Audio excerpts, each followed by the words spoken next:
Oi, gente, aqui é a Ananda, professora de Química, sou do segundo período, como vocês podem ver, e hoje eu vou falar um pouco com vocês sobre equilíbrio químico. Na verdade, finalizar isso explicando alguns conceitos que interferem bastante em questões sobre isso. O que vamos falar hoje? Os três tópicos principais são a teoria de Bronsted-Lowry, teoria de Lewis e hidrólise de sais. Então, essas duas teorias aqui, elas são teorias mais abrangentes que a de Arrhenius para a definição do caráter ácido ou básico de uma substância. Porque a de Arrhenius é a primeira que a gente aprende e essas duas aqui, elas vêm para complementar, principalmente em questões de estudo de equilíbrios químicos. E a hidrólise de sais é um equilíbrio químico que ocorre quando a gente bota um sal em água, tipo NaCl. Revisando primeiro a teoria de Arrhenius. A teoria de Arrhenius é a primeira estudada e é o seguinte: a gente considera que uma substância é um ácido se ele libera o cátion H+, em água. E é uma base se libera a hidroxila OH- em água. Ou seja, dois exemplos aqui que a gente sempre vê. NaOH tá numa água, ela vai separar o íon Na+, aqui o cátion, e o ânion OH-. Então, é uma base. E o ácido HCl separa em H+, e Cl-, ou seja, se liberou H+, em água é considerado um ácido. Essa teoria tem alguns probleminhas, principalmente porque ela é basicamente sempre o que é liberado em água, né? Ok. Um detalhe muito importante é que a partir de agora a gente não vai representar mais, como aqui antes, o HCl liberando H+.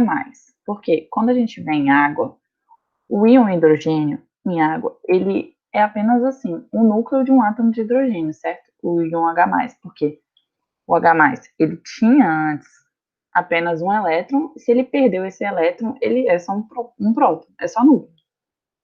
Então, ele não existe separadamente da água. Toda vez que você taca água a mais em água, ele vai chamar agora íon hidrônio, ou seja, ele sempre ocorre aqui. Ó. Ele deixa de ser apenas um próton H+ aqui.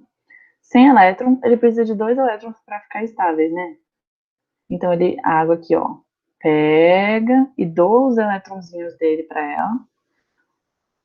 E, assim, o nosso próton H+ fica ligado covalentemente à molécula d'água. E assim agora a gente chama ele de íon hidrônio e é carregado positivamente.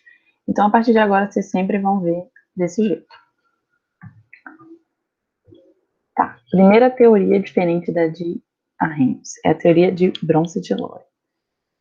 É sempre importante ver ela porque em equilíbrio químico é muito comum a gente saber identificar através dessa teoria. E o que diz ela para definir um ácido e uma base? Que um ácido é uma espécie capaz de doar um próton H+, e uma base de Bronsted-Lowry é qualquer espécie capaz de aceitar um próton H+, certo? Então, um exemplo aqui. A gente tem o HCl, certo? É um ácido. E H2O gerando o íon hidrônio e o Cl-. Tá. O que você tem que avaliar? Você tem que avaliar quais substâncias.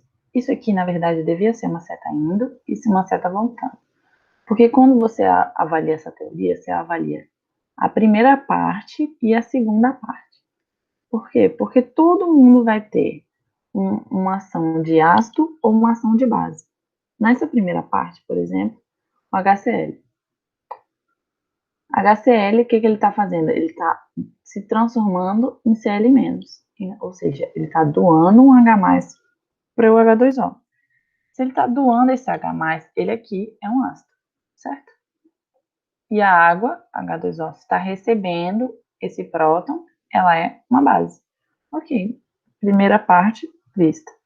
Sendo que, na teoria de Bronsted-Lowry, a gente tem essa palavra aqui, conjugada.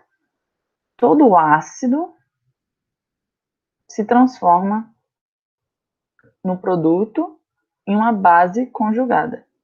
E toda a base se transforma em ácido conjugado. Ah, mas o que isso quer dizer? É porque quando você analisa só a segunda parte, analisa separadamente. Pensa como se a setinha estivesse voltando aqui para os reagentes. Cl-, ele não tem o H+, certo? Ele vai ganhar um H+, e se transformar em HCl. Ou seja, ele está recebendo o próton. Então, ele é a base conjugada. E o íon hidrônio aqui, ele está doando o seu próton para o Cl-. Então, ele é o ácido conjugado.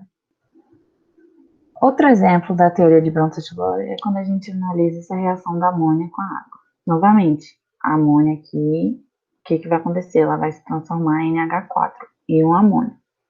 Tá, então ela recebeu um próton H+, ou seja, se a amônia recebeu, ela é uma base. Uma base sempre vai gerar um ácido conjugado. Mas vamos continuar analisando a primeira parte. O H2O. O H2O aqui vai se transformar em OH-. Se ele perdeu um próton H+, então H2O, água, é ácido, ok?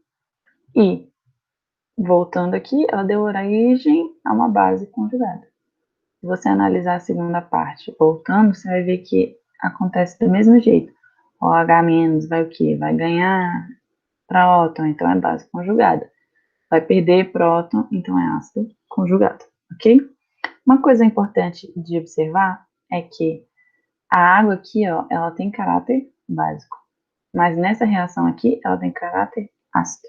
Então, na teoria de Bronsted-Lowry, a gente não diz que a substância é ácido básica, mas sim que ela se comporta como. Pois, como vocês podem observar aqui, a água, ela pode ter duplo comportamento. E aí, a gente chama isso de caráter anfótero, o que diz que ela pode ter caráter ácido ou base, dependendo de quem ela estiver interagindo. Agora vamos fazer um exercício rapidinho sobre a teoria de Bronsted-Lowry. Eu recomendo que vocês deem um pause, tentem fazer e depois venham fazer aqui comigo. Vou ler aqui agora, e aí espero que você já tenha lido e feito sozinho. Mas vamos lá, VUNESP. É muito legal, inclusive, se vocês quiserem sempre fazer exercício da VUNESP, da Unesp e da VUVEST. VUNESP é quem faz a prova da Unesp e também já fez prova do Enem. Eu não tenho certeza que se é a banca responsável ainda pela prova do Enem. Mas eu sei que as provas da Unesp são muito parecidas com a do Enem, muito mesmo. E a FUVEST está ficando cada vez mais também. Então, sempre bom fazer exercício dessas bancas. Vamos lá. Considere as seguintes equações químicas. Tanana, tanana, tanana. De acordo com a teoria de Bronsted-Lowry, pode-se afirmar que A, B, C, D, E. Tá, o que a gente pode fazer aqui? A gente poderia vir aqui e olhar cada composto, em cada equação, e depois ir para as alternativas. Mas eu não vou fazer assim. Eu vou alternativa por alternativa. Vamos lá. A. HCl são ácidos. Vamos lá. Olha para o HCl na questão. HCl, que está se transformando em Cl-, ou seja, ele doou um próton. Se ele doou um próton, então ele é ácido mesmo. Beleza, essa parte aqui está certa. NH3.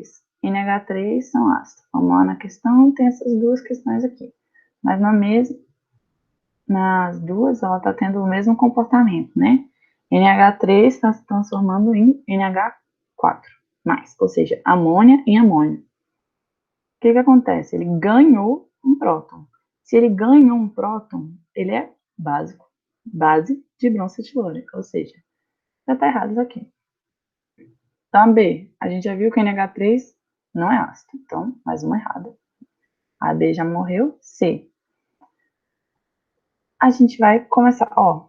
Começa a ler H3O+, H2O, HCl, NH3 são ácidos. A gente já viu que NH3 é básico. Então, já está errado de novo. Mas você poderia ver as outras. E o D, NH3 são básicos. Tá certo. Vamos ver o Cl-. Cl- aqui na terceira e na primeira. Tá, Cl- vai se transformar em HCl, Cl- vai se transformar em HCl de novo, mesmo comportamento. Cl-, o que está acontecendo? Ele está ganhando um H+, certo? Para se transformar em ácido clorídrico. Então, o que vai acontecer? Se o íon cloreto está ganhando próton e se transformando em ácido clorídrico, o Cl-, na verdade, é uma base. Então, certo. Vamos ver o OH-.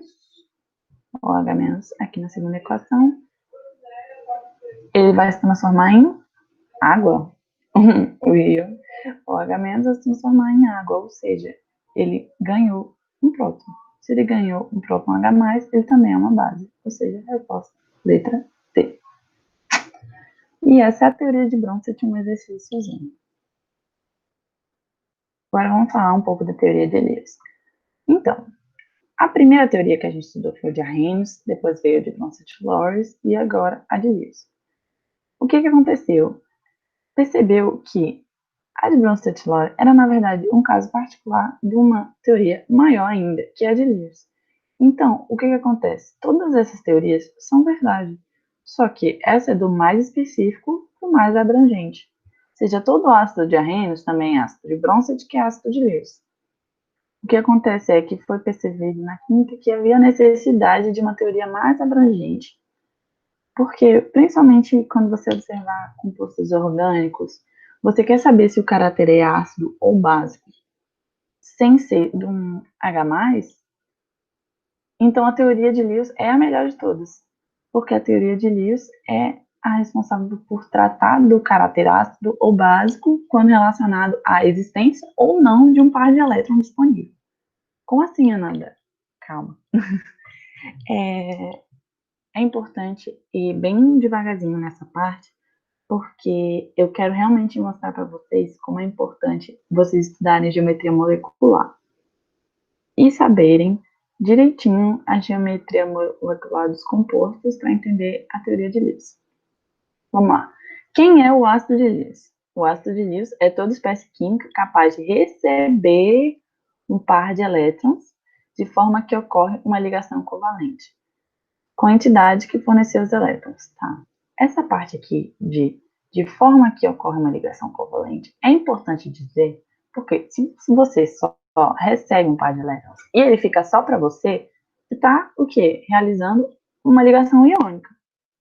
O elétron seria só seu, e isso não condiz com a teoria para avaliar o caráter ácido ou básico da substância.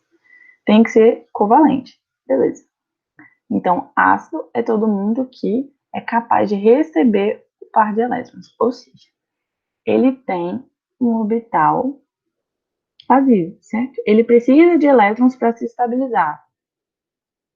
E a base de Lewis? A base de Lewis é toda espécie capaz de doar um par de elétrons, o qual é usado para formar uma ligação covalente com uma entidade que aceita os elétrons. Novamente, então, essa parte da ligação é só para falar que não é ligação iônica, beleza? E aqui é toda espécie capaz de doar um par de elétrons. Gente, o que isso quer dizer? Que ele tem um par de elétrons sobrando. E esse aqui tem um par de elétrons faltando. Beleza. Fora o H+, inclusive, é importante eu falar que em reações orgânicas, isso aqui é muito observado. Esse aqui como nucleófilos e esse aqui como eletrófilos, quase que não saiu. Mas é muito notado isso nessas reações de cisão heterolítica e ataque nucleofílico e eletrofílico na química orgânica. Mas é uma matéria que vocês ainda não viram e que eu não vou citar agora para vocês não confundirem. Mas no futuro, lembrem disso. Vamos lá, teoria de Lewis. Observa aqui, esse aqui é a amônia. Amônia é esse aqui. Esse aqui é a amônia. As pessoas sempre confundem, inclusive eu, às vezes, no jeito de falar mesmo. Amônia é amônio. Gente, amônia é sempre NH3, amônio NH4+. É um íon amônio, certo? E amônia não, amônia é amônio. Vamos lá, a amônia a gente já sabe, por causa das outras teorias, que ela tem um caráter básico.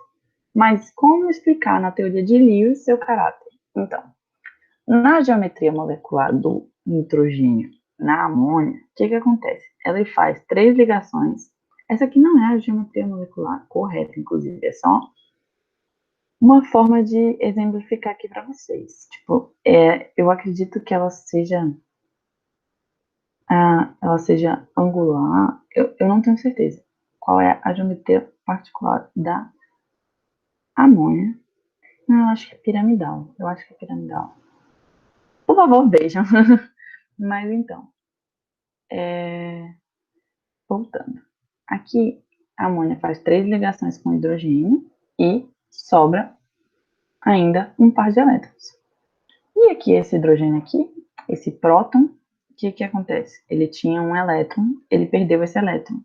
Então, ele precisa de 2 elétrons para se estabilizar, pois ele só está com um orbital aqui vazio. Então, a amônia cede esses 2 elétrons para ele, então ela age como base de Lewis. E esse próton aqui, H+, age como ácido de Lewis porque recebe, gerando assim o íon amônia. E aqui observe que são 4 ligações covalentes. A gente poderia chamar de ligação coordenada, mas uma ligação coordenada não é nada mais do que uma ligação covalente. Agora vamos para um exemplo da teoria de Lewis aqui num equilíbrio químico, e novamente eu vou botar a geometria molecular com os pares de elétrons disponíveis para ficar tudo mais organizadinho e fácil de vocês entenderem. No início, sempre recomendo, quando vocês estiverem estudando teoria de Lewis, desenhar o composto, verificar quais são as ligações que ele faz, quais são os elétrons, par de elétrons que fica disponível. Então vamos lá, aqui é o H2SO4, vamos desenhar ele. Então, quando você desenha o ácido sulfúrico, que eu já estou falando que ele é um ácido, mas, na verdade, quem é um ácido na teoria de Lewis não é o ácido sulfúrico, é o H+ do ácido sulfúrico. Por quê? Antes, esse oxigênio estava ligado com esse hidrogênio aqui, tá vendo?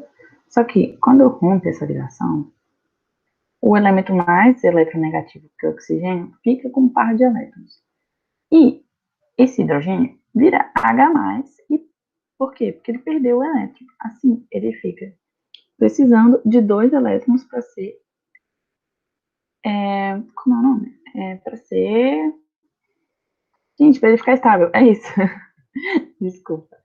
Então, para ele ficar estável, ele precisa de elétron. Então, ok, na teoria de Lewis, quem é o ácido? Não é o ácido sulfúrico como um todo, H2SO4, mas sim o H+ proveniente do ácido sulfúrico.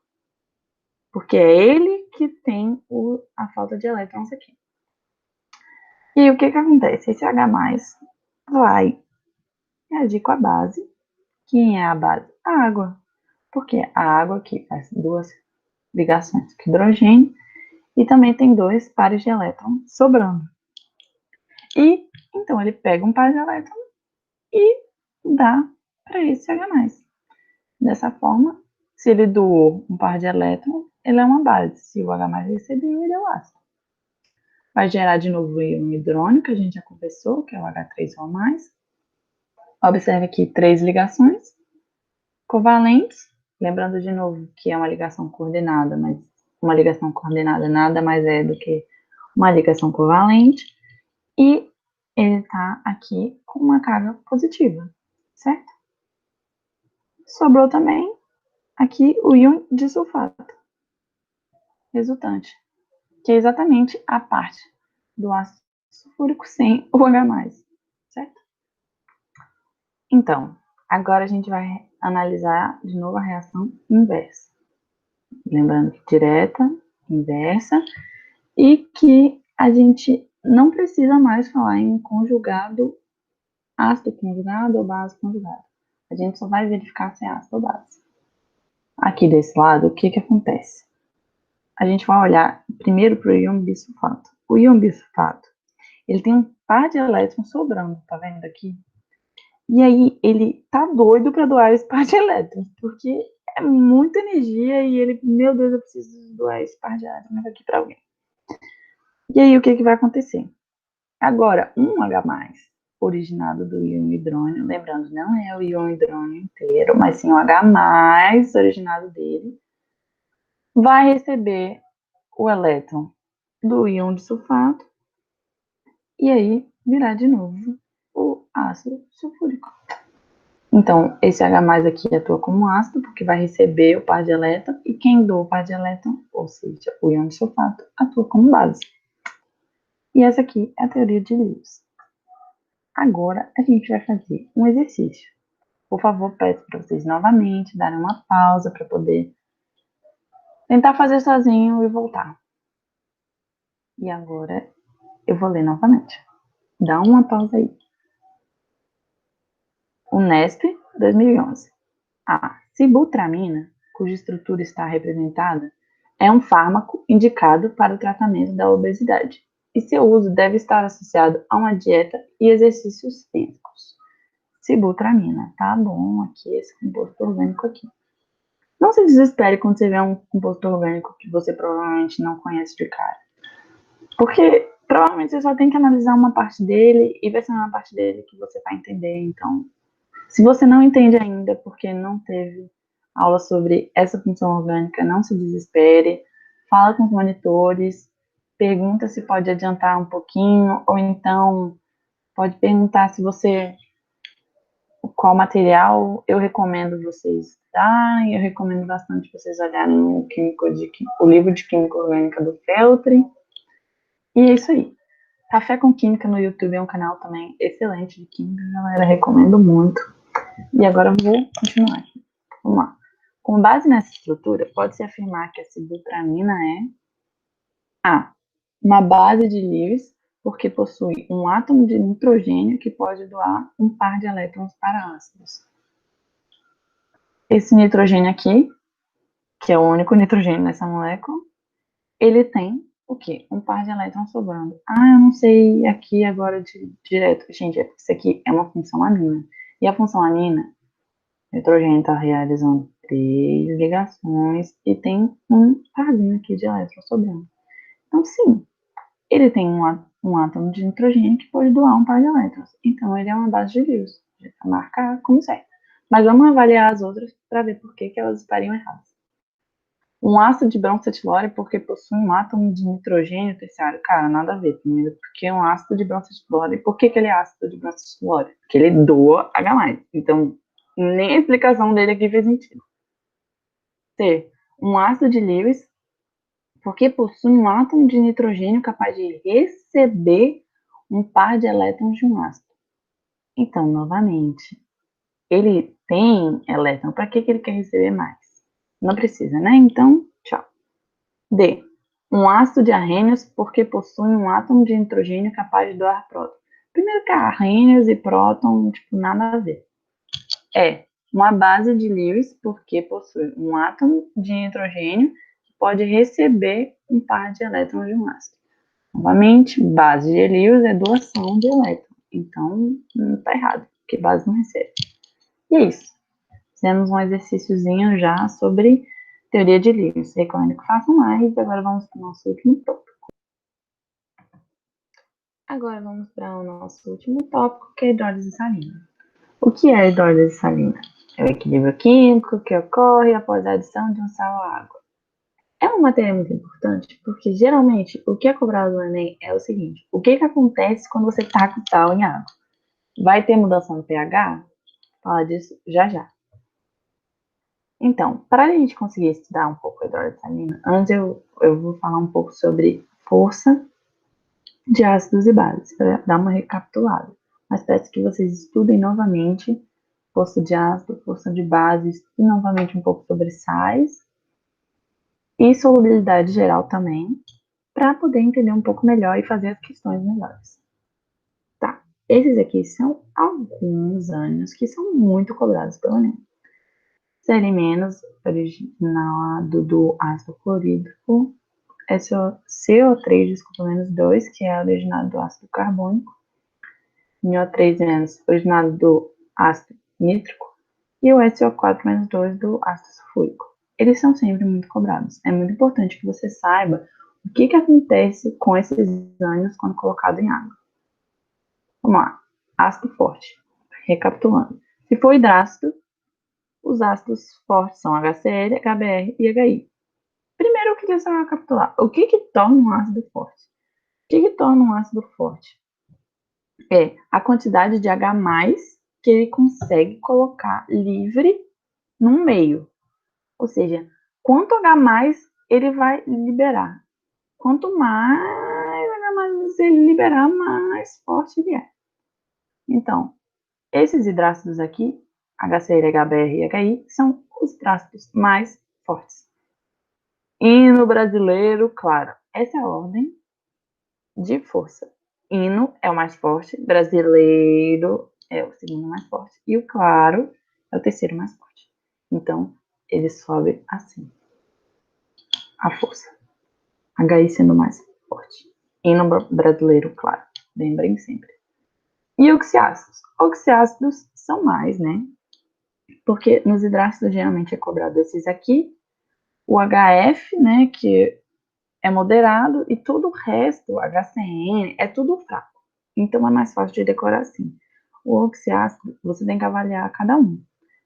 O oxiácido, que quer dizer que é ácido quando tem presença de oxigênio na fórmula, ele é forte quando o número de oxigênio menos o número de hidrogênio é maior ou igual, faltou igual aqui, a 2. Exemplo disso, ácido sulfúrico. Quantidade de oxigênio aqui, 4. Quantidade de hidrogênio, 2. Deu igual a 2, então ele é forte. Beleza, então esse aqui é um ácido forte. Se você fosse pensar aqui, o HCl, a gente já falou que ele é forte. Aqui, o H, ele seria o ácido carbônico, né? H2CO3.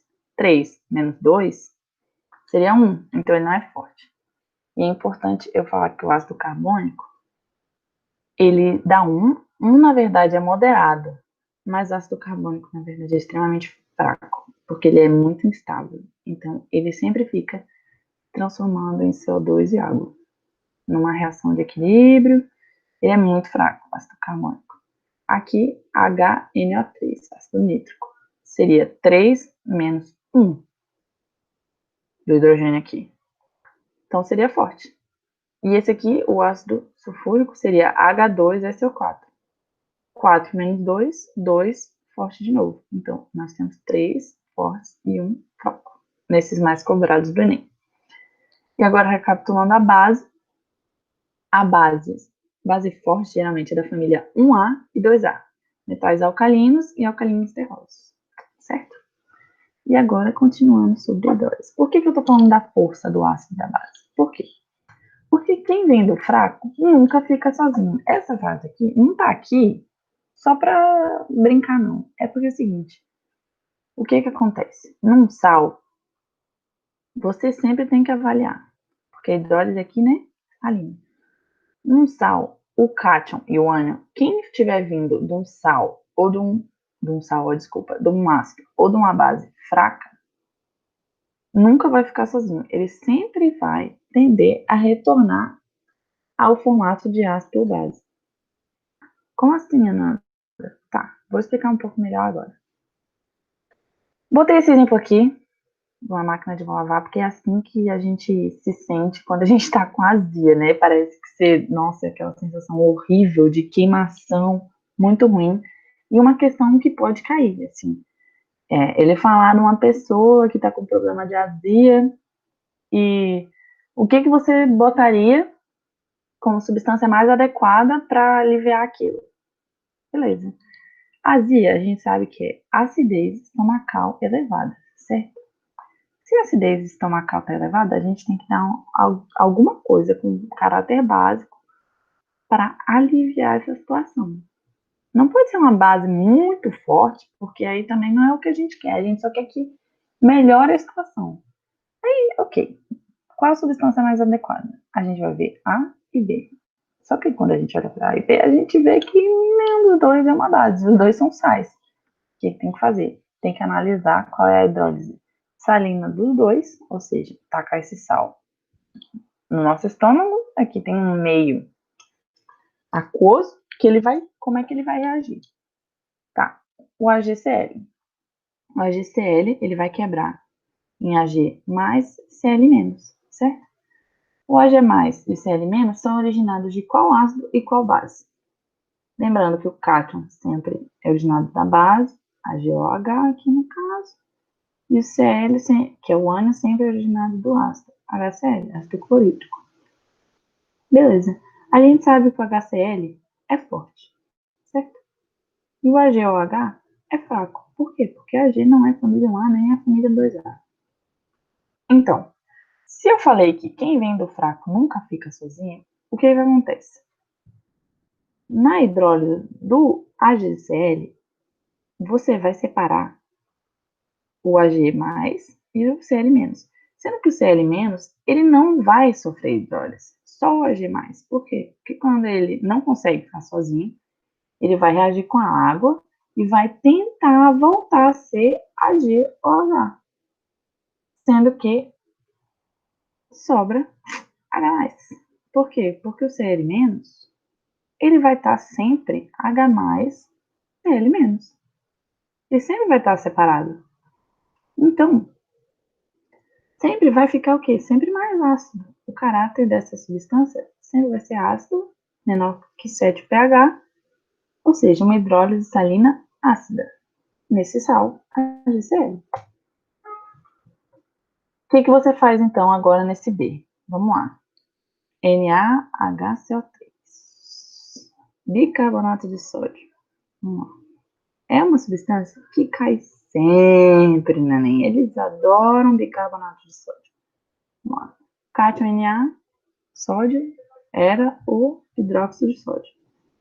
E aqui o íon bicarbonato era o que? O ácido carbônico. Então, ele era derivado.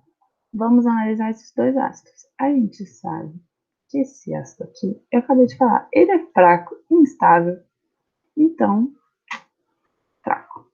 E esse NaOH, essa base aqui, é forte. Então, nesse sal, o seu cátion, ele veio de uma base forte, seu ânion vem de um ácido fraco. Quem é do fraco nunca fica sozinho. Quem sofre a hidrólise? H2CO3. Sempre pensa, quem sofrer a hidrólise não vai interferir no pH. Quem interfere no pH é o forte. Aqui mostrando de novo a hidrólise do bicarbonato de sódio com a água. Quem sofreu a hidrólise aqui? O íon bicarbonato, porque ele não consegue ficar em forma de íon, ele não consegue ficar sozinho. Então ele fica aqui, ó, ácido carbônico. Mas o NA+, que consegue ficar sozinho, e o OH-. O que acontece? Está aumentando o caráter básico dessa solução, certo? Então, o pH sempre vai ser maior do que 7, hidrólise salina básica.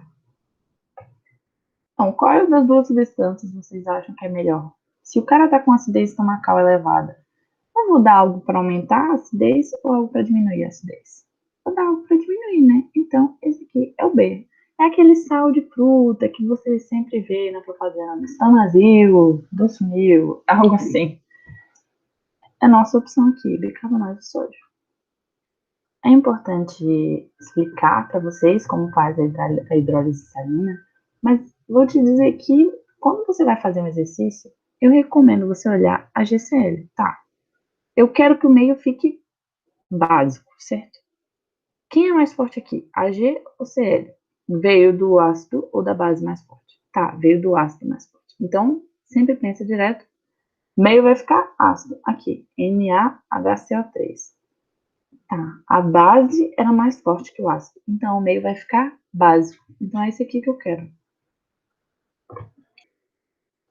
Agora, vamos só terminar um pouquinho e fazer o exercício. Só observar. Então, sempre é importante a gente olhar como vai ficar o meio da solução, qual o pH.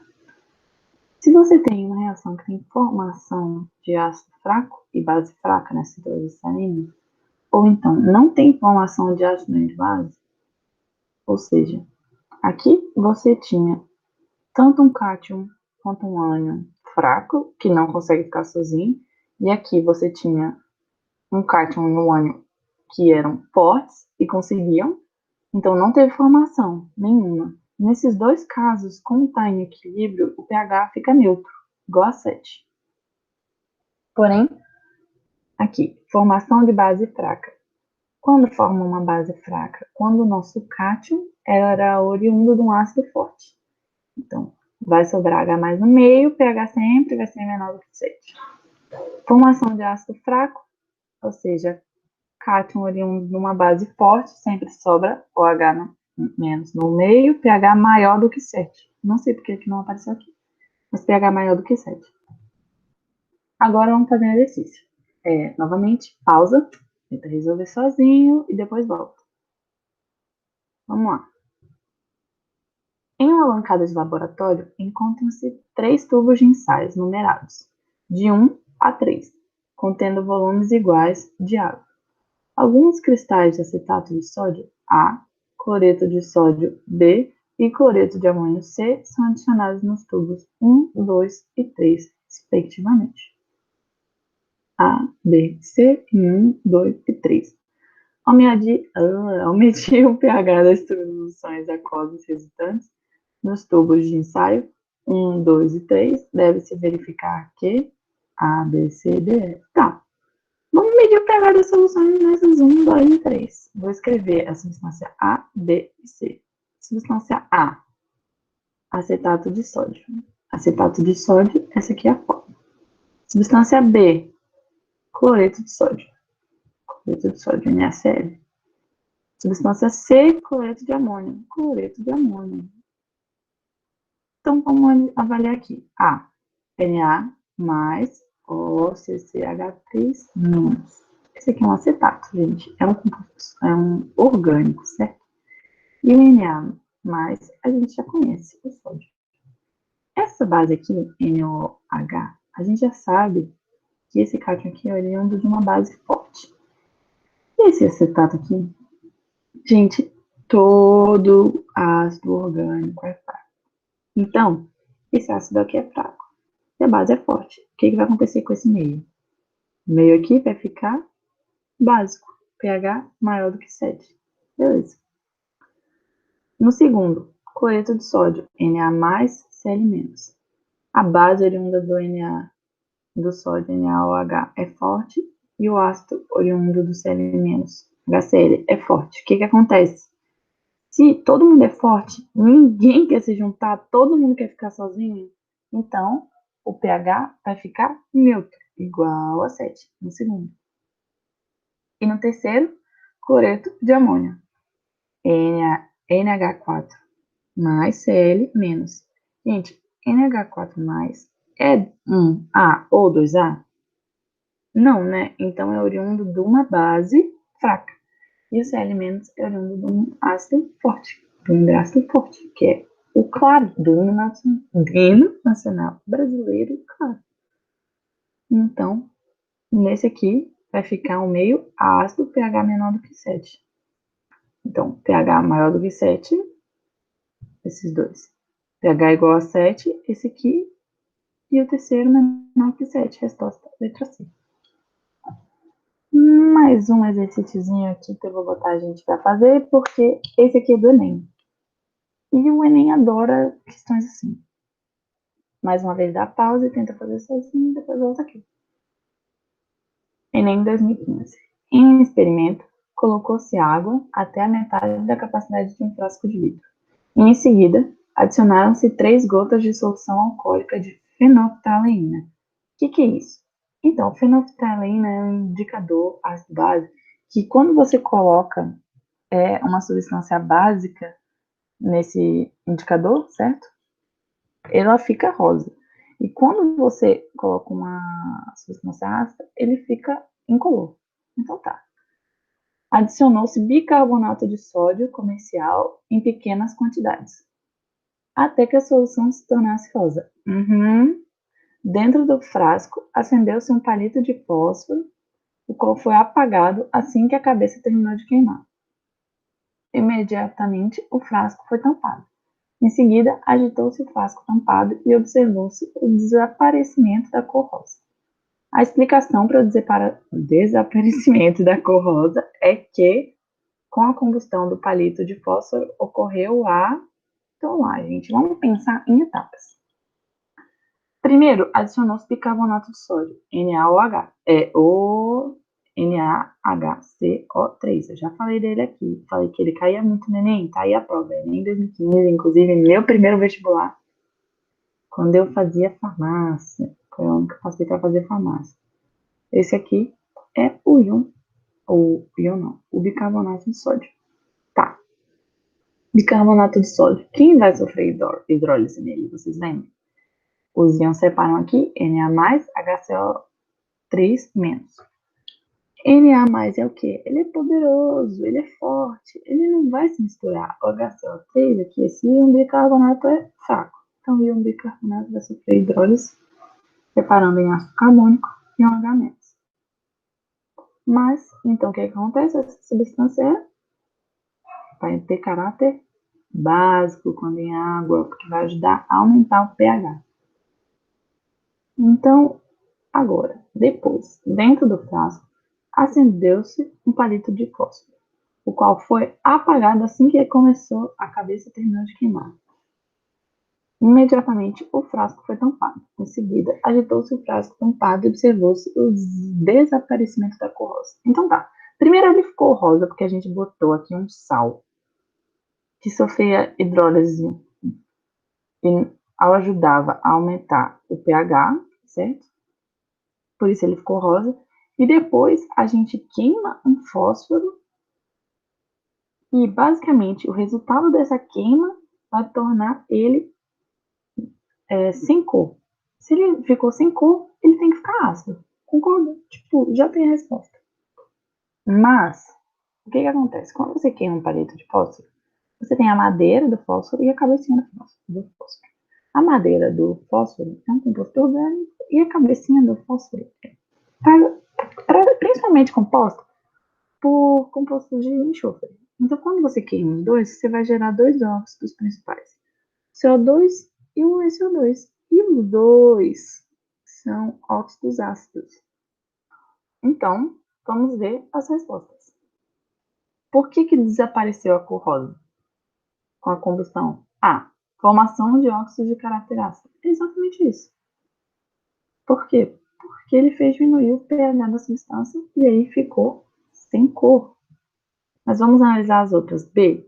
Evaporação do indicador de fenolftaleína. Gente, a substância foi tampada, certo? O frasco, então não vai evaporar nada. C. Vaporização de parte da água do frasco. Relendo novamente, tampado. Nada sai, nada entra. D. Vaporização tampado novamente. E. Aumento do pH da solução no interior do frasco. Gente, se aumentasse o pH da solução, ele ia continuar rosa, certo? Não foi isso que aconteceu. A única resposta possível é A. E é isso, gente. Essa aqui foi uma aula importante para vocês. É muito importante que vocês façam mais exercícios. Olhem a apostilinha que eu fiz para vocês. E é isso. Perguntem para os monitores. Espero que tenha sido de ajuda para vocês essa aula. E é isso, gente. Até a próxima. Um beijo.